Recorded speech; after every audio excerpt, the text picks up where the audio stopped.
this year, volunteering with a lot of the candidates, watching the polls, watching what they went through this year. I did my research. Our machines are old.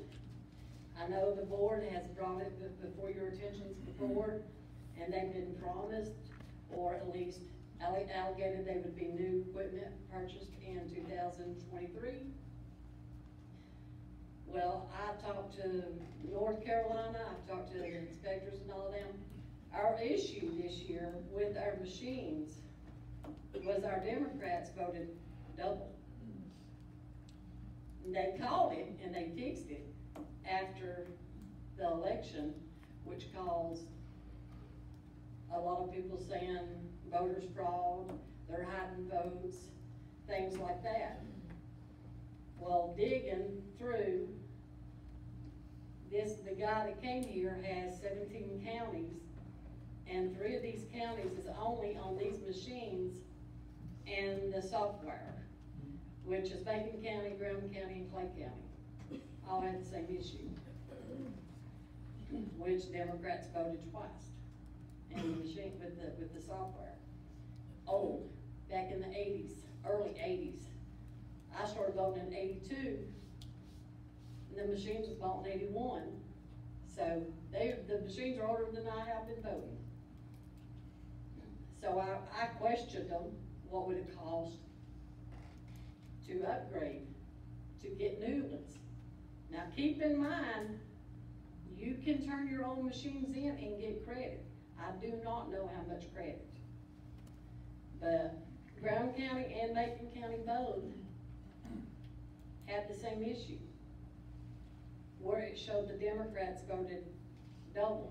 Did that happen in 2020? No one caught it if it did. Not saying it happened, but it was never caught. Melanie did catch it on the night of the election, but did not know how to fix it, didn't know what to do. So she couldn't answer questions that people was pouring at her.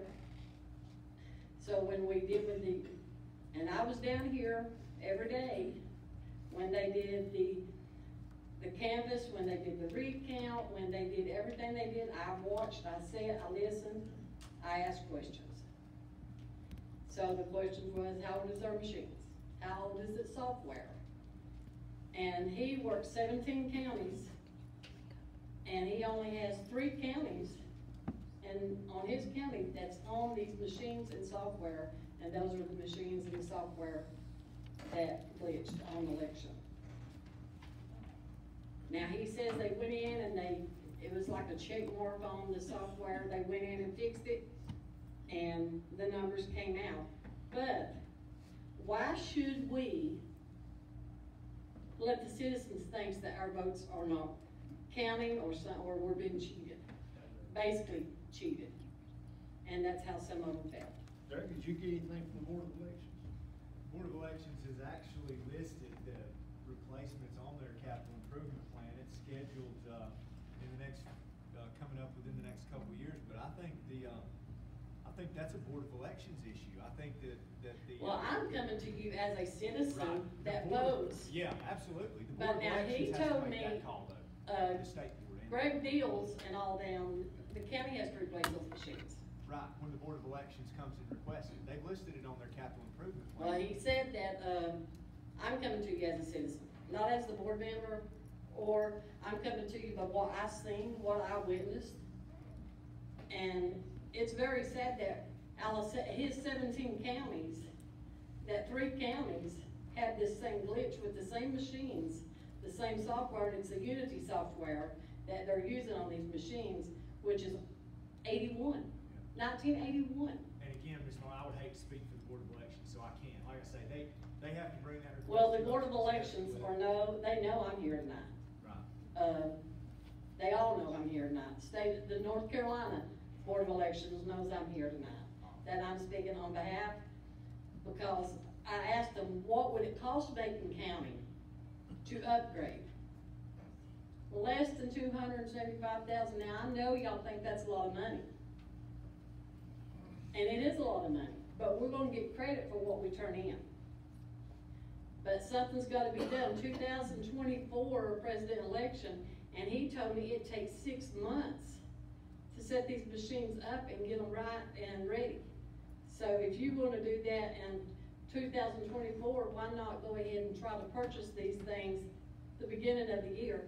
And I'm in front of y'all tonight, but I'm gonna tell you, I'm coming back January with a new board. Whoever's on that board in January 2023, I'm coming back in January with the same complaint. Because we needed, as a citizen of Macon County, that's been voting 40 years here, and I've been voting on the same machine. Apparently, my whole life, I've been voting on these same machines. I'm not saying that votes was double in 2020, but I am saying that's what happened this time. And But it was corrected. it was corrected, It's embarrassing. but it was not corrected until Monday, because they didn't know what it was. And like he said, 3 counties out of 17 counties, and we just need to update them. That's all I'm asking. You need to really consider it, do it, cause after a while, people's gonna, we don't want people to think our Board of Elections are hiding votes, and they were accused of that. Thank you. Thank you. Thanks for coming. All right, I think Narelle's no longer here. All right, Brittany.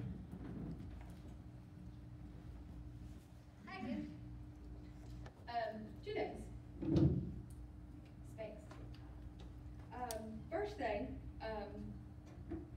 I'm gonna mention the display of the library one more time, because someone had asked me to read something on their behalf who couldn't be here because they're working, and it didn't pertain to the budget. It was specifically for Mr. Hickman's comments, which brings me to my next thing, is I know Bobby wasn't filming the meeting on last Tuesday because he wasn't there, but that meeting was still filmed and your comments were still recorded.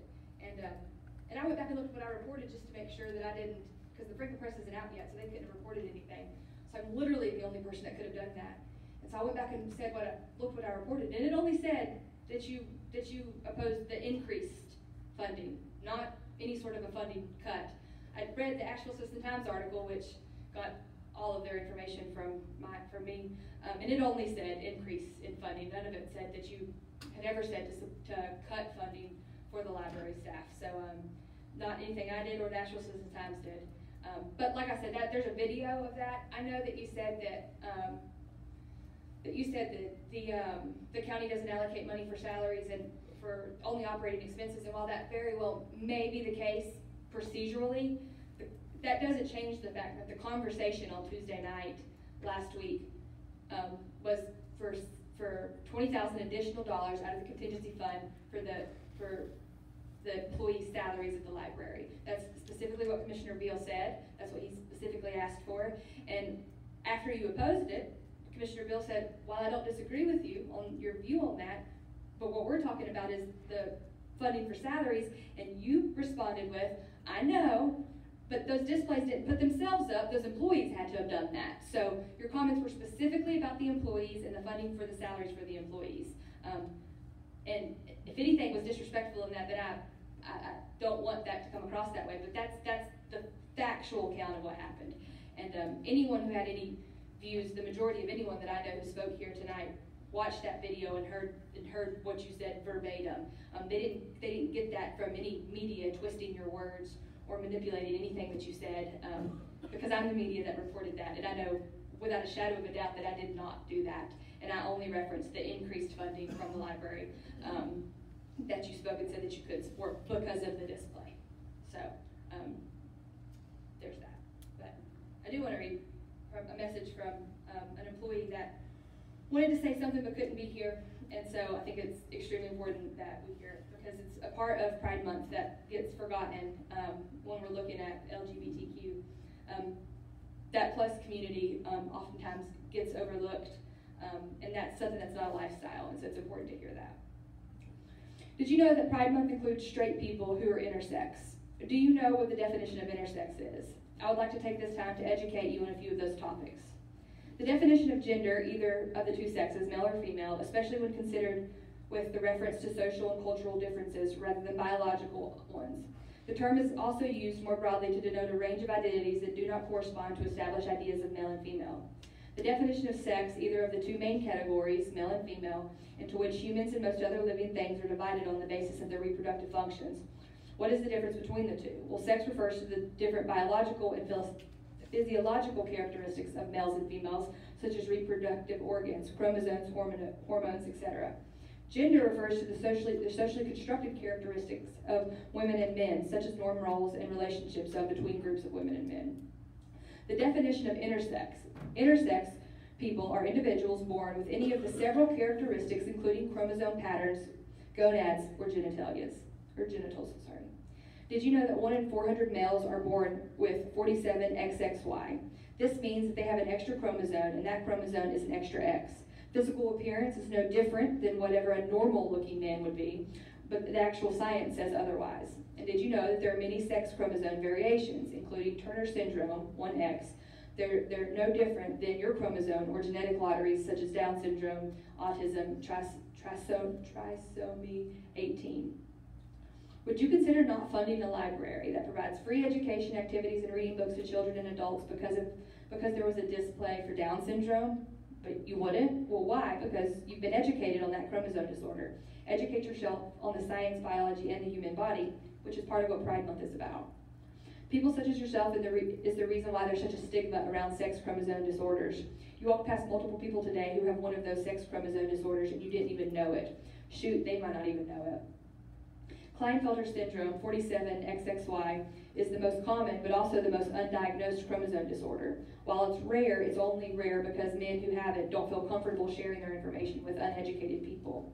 They are not gay, transgender, or any other type of label that you want to add, nor do they have female productive organs or female sex organs. They're only different in their DNA. Intersex is used to define anything that is different than what you consider normal when it comes to human sex DNA. Intersex is represented with the color yellow in the rainbow, in the pride rainbow that you see on display. If you would like to continue to not include anyone with a sex chromosome disorder in your funding, you're actually holding that against someone who has a disorder, disability, or handicap that is identified in the state of North Carolina as a disability and is one of the approved lists for collecting Social Security disability funds. But because you think that the library should not help humans in general understand human DNA, you will not provide funding. You've kept yourself uneducated and will continue to keep the future uneducated. I was deeply hurt and offended at your hateful comment. Why? Because someone that I love with the deepest love that a human can have has a sex chromosome disorder. When I'm not at work, working for Macon County as a county employee, I'm taking that person to specialists, needed therapies, doctors, which is a job in itself because we have almost none of those resources in our community. As a board, you really should be more concerned about our lack of medical care.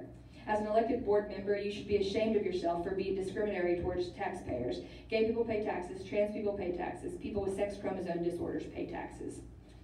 If you need further literature, please go to the library and check out our Gregory's Extra X. It's a book written for children to be educated on why they have an extra X chromosome. I expect that since it's written for children, it'd probably be a good spot for you to start. Thank you. Could I respond? You made a statement there that you misquoted me. No, I said I did not misquote you. Did I make the statement that I wanted to cut employees' salaries in our last meeting? I never said you did. I said you did. I saw your TikTok video. So come on, don't give me that. That's a personal TikTok video. That's not, I didn't remember saying that. That's not anything The that I reported as statement a you journalist. you made a derogatory statement toward Miss Melody. I never made that I'm statement. happy to correct it. That's not anything that I reported anywhere that anybody would see other than the. All right, let's move on. Additions, finally, additions to the agenda. I might cut somebody. Do we have any additions? All right, can I get a motion to approve the agenda? Motion to approve. Motion by Commissioner Bill, second by Commissioner Young, all in favor? Aye.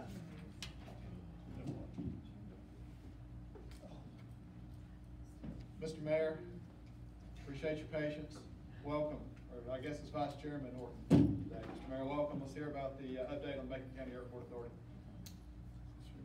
Got a 30-second. I'm kidding, Jack. Now I know why I'm retired.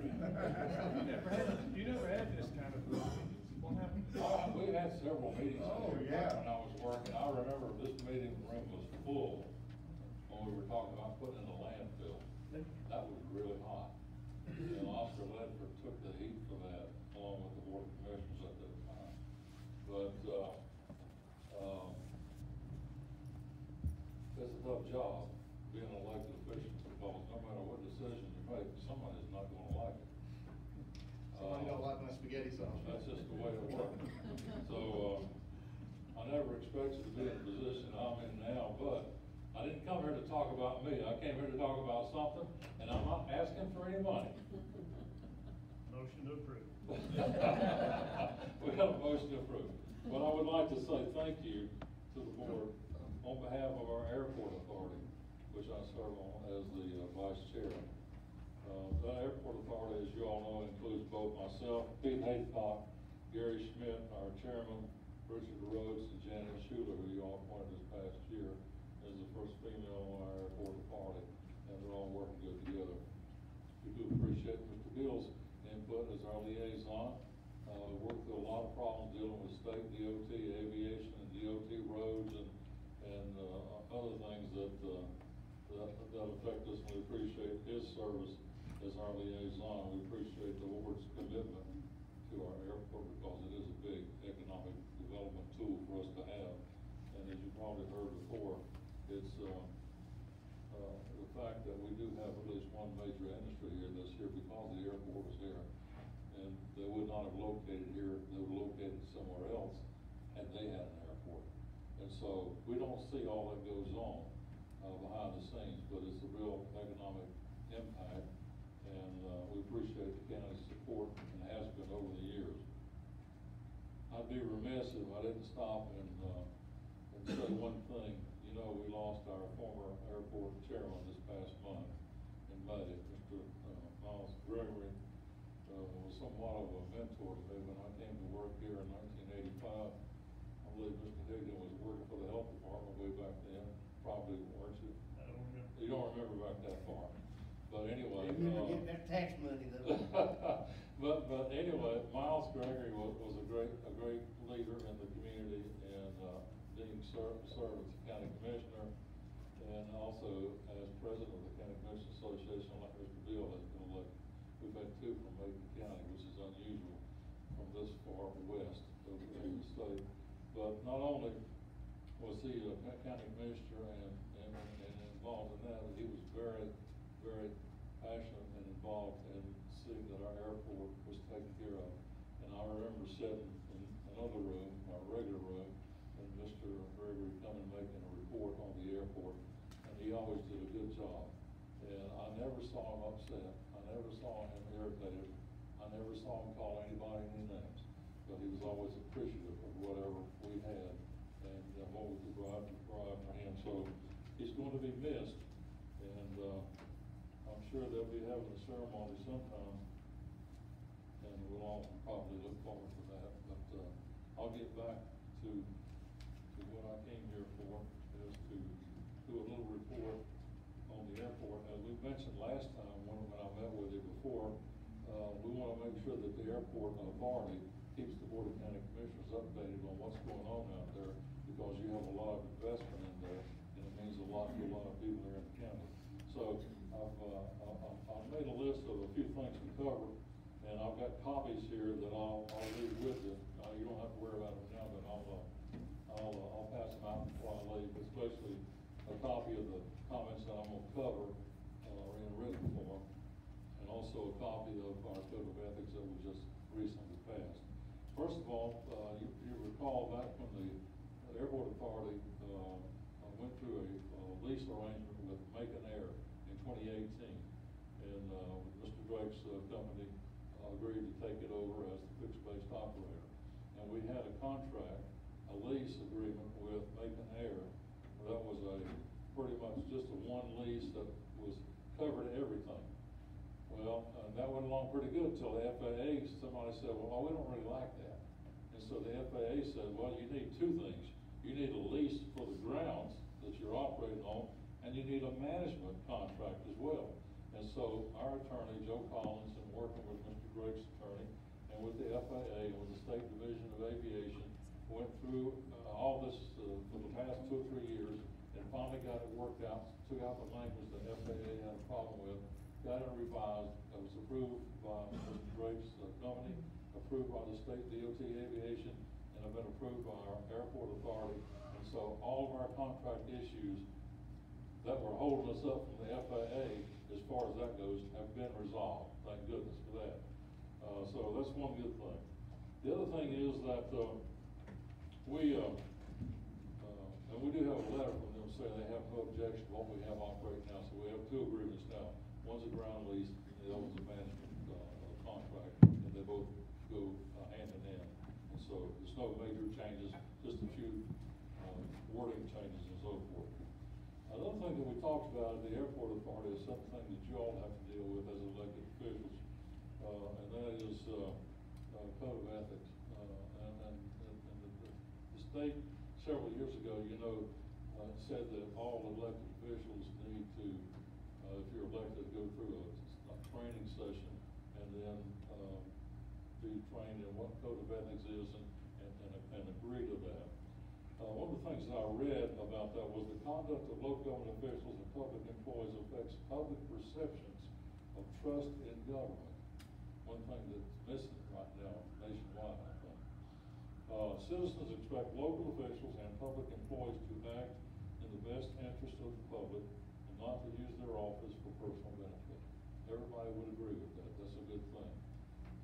The airport authority was created by the county through legislation, and it was passed in Raleigh in 1999, I believe it was, went into effect 2001, if I'm not mistaken.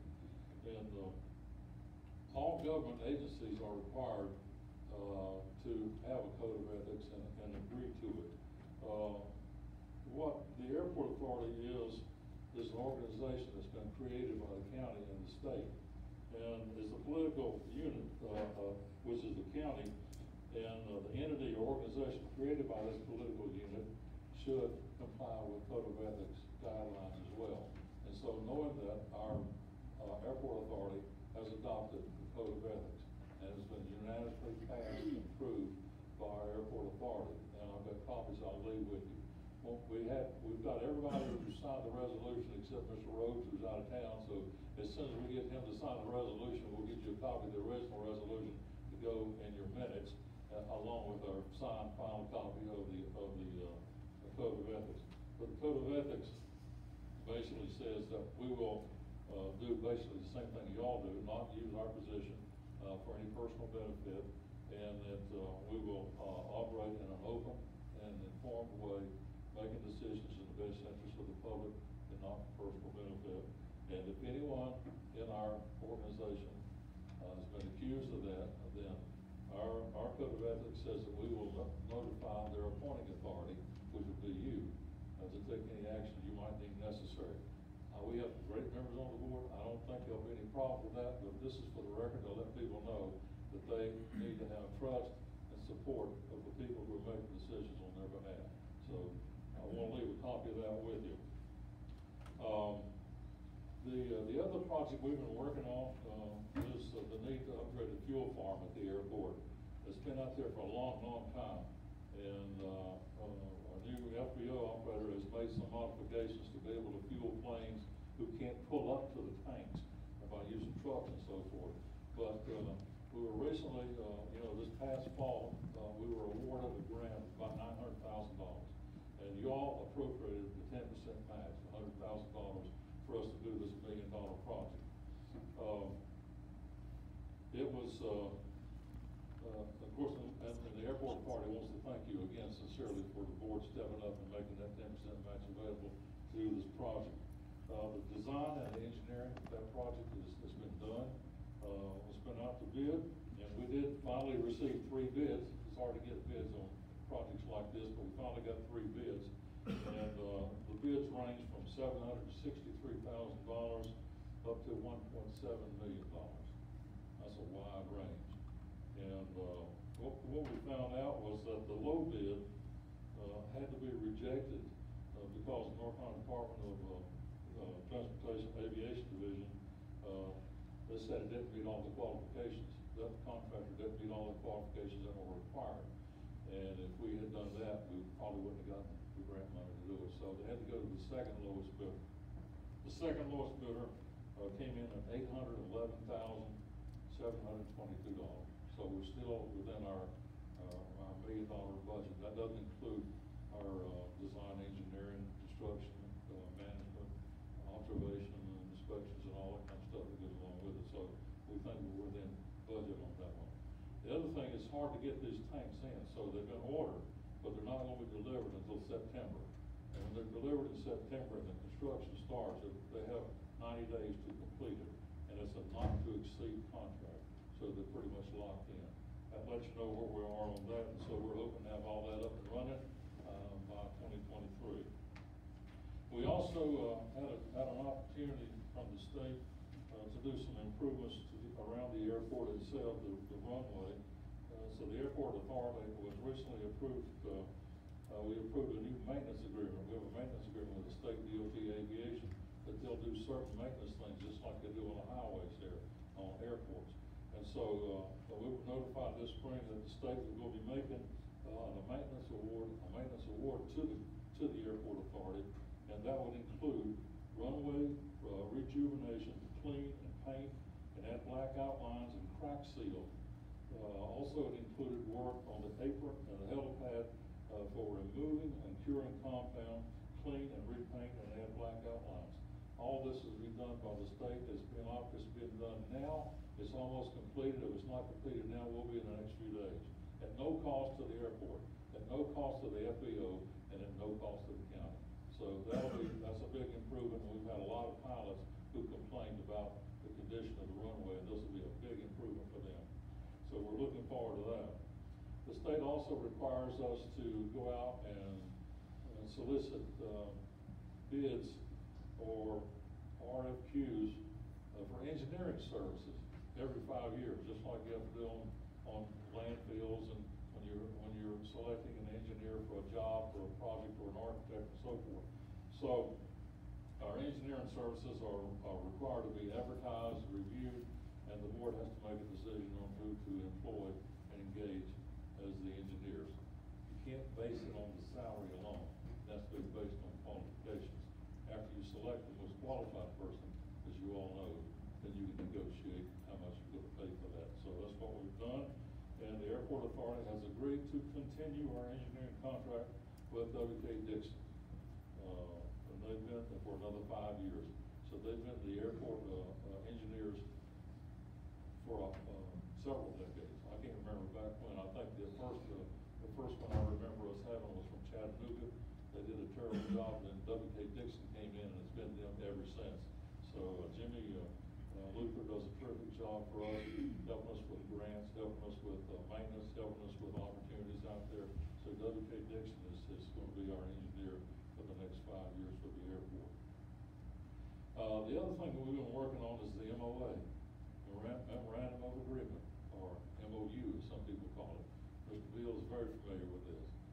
Back when the runway was going to be extended 500 feet because it was on the historic site, on Indian, Cherokee, or Indian, they didn't specify Cherokee, but probably several tribes occupied that area over the last several thousand years. But there was a lot of artifacts out there, and you had to do an archaeological study, which I think ended up, correct me if I'm wrong, somewhere around $2 million to get that done so that the runway could be extended.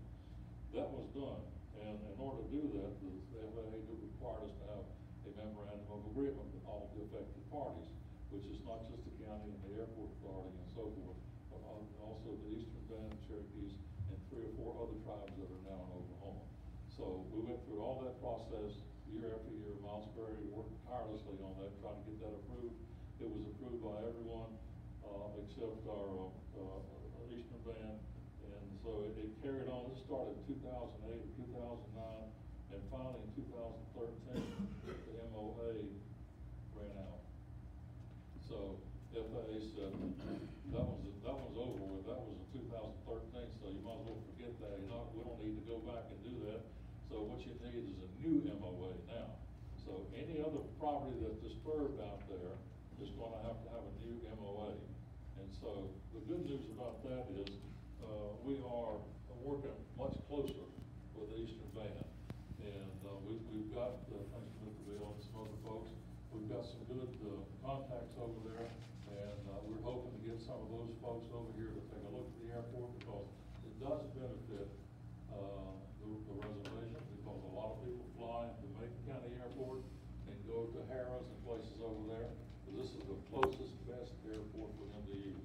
And so, I think the chief sees the benefit of working cooperatively with all of his partners here in the western part of the state, and we're one of the partners. And so we're hoping to, when we get ready to do another MOA, we're hoping that it'll be a whole lot smoother process than we've had in the past. So that's looking good. I don't have really anything else to add, except that, we're hoping to, keep you up to date as the project starts, and we'll let you know when we have, some kind of I don't think we'll have an open house for a fuel farm, but we'll let you know when it's up and running and when we can celebrate it out there. We're probably gonna have some more events out at the airport over the next year that will involve public input, because another thing that we need to do is make sure that the public understands what the airport is, how it's funded, and what benefits it is to Macon County. So we want to continue to do that, and we can do that only with your help, and we appreciate that. Everybody on the board says thank you, thank you, thank you. Thank you, Mr. Mayor. Try to answer any questions if you have any. I think we're too tired. Thank you, Jack. Thank you, Jack. All right, Mr. Manager. Yes, sir, Mr. Chairman. Nashville Library Community Center Architect proposal. As you'll recall, we sought proposals from architects. We had an architect that had worked with the library before. I think it was Keith Hargrove. Jack has met with him. Jack has met with Mr. Hargrove, Jack Morgan. And in doing so, Mr. Hargrove has also met with both the Fontana Regional Library as well as the community center. He's given us a proposal of an amount of $27,000. That will, that amount includes the design as well as seeing this, overseeing the construction project from the architect's standpoint. What you have in front of you is his proposal and a resolution exempting architectural services, less than $50,000. By doing this, once we, if this board approves the resolution, what I will then do is negotiate a contract with Mr. Hargrove that is representative of the terms outlined in that proposal, not to exceed $27,000 as stated in the proposal.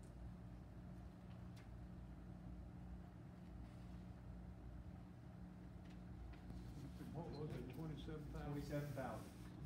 Motion to approve, Mr. Chairman. So, motion to approve the resolution exempting architectural services for Nantahala Library Communities Building in Macon County, North Carolina, from the provisions of Article 3D of Chapter 143 of the North Carolina General Statutes. And then, let's approve that one first. Is that a motion to approve that resolution? Oh, I'm sorry. Good, second by Commissioner Shields. No, If you're talking about sorry. 27,000. No, I was gonna do the resolution first. Okay, I've got a motion by Commissioner Higgins, second by Commissioner Young, thank you. All in favor? Aye. No action needed on the proposal, Mr. Chairman. Okay. I'll negotiate the contract per the terms of the proposal not to exceed $27,000. Darlene, thank you for your patience. Request for increase in matching funds for Macon County Transit Grant. Yes. They came to me and asked if we had any more projects that we wanted to do. And I told them about the bus awning that's scheduled for 2024. And they gave us that money, plus they gave us money for additional building expenses. And that's good for $45,000 in match. And it is in the 23 budget you It's just in the approved. budget. It has been incorporated in the budget. I just, Approved? I'm not the liaison over there, I'm the liaison to the transit.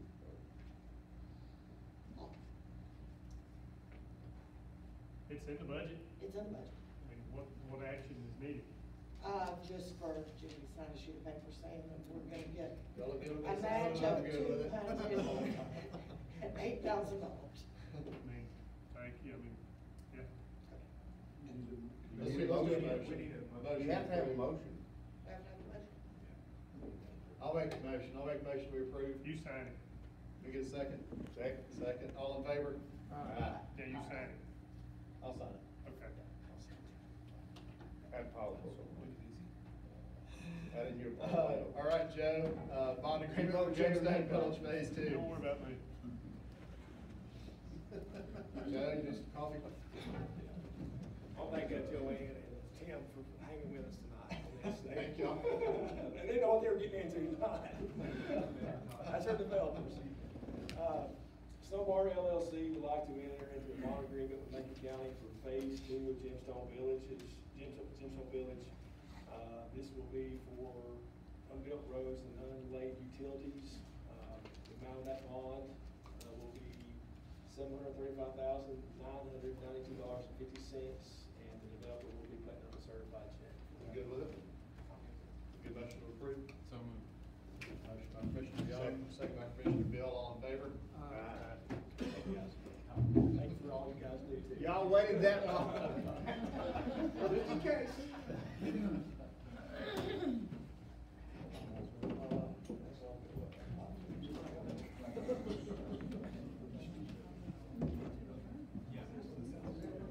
All right, can I get a motion?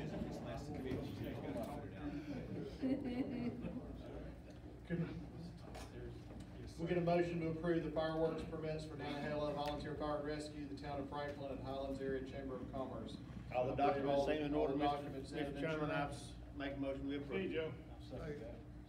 Motion by Commissioner Bill, second by Commissioner Young, all in favor? Aye. Trying to draw permits in hand, I presume. Mike, we got all the documentation we need? We do. Okay. Got it. Good. All right, we'll get a motion to approve the consent agenda unless there's something someone would like to remove to one of the commissioners to discuss further. That's high level. There's a lot of this. They always are. Year end. Year end, that's right. And I've waited as long as I can wait. Motion to approve. Motion by Commissioner Young, You got four. second by Commissioner Shields, all in favor? Aye. Let that record float up. Forwarded out to the commissioner, or kicked it out of the room. I don't think there are any appointments. Mr. Manager, unless it's really, really important, I don't think there's We any. got about 3 items, Mr. Chairman. No, I'm just kidding. This is really, really important, we don't need to have a closed session. I think we've gone up on our. We're good, we don't have need, we're adjourning. So we're gonna recess this one, but when we come back to understand. It's adjourned. This one's adjourned. It's adjourned. If we do, the July meeting will be recessed for that. Oh, Board of I thought Education. she was saying. No. When do we gonna meet again? Liaison committee's meeting the 29th. We Oh, don't- that ain't and then done. We have another one, but it's 7 days after the July Okay. meeting. Gentlemen, make us a motion to adjourn. So moved. I will second. Motion by Commissioner Young, second by Commissioner Commissioner Hill. Young. All in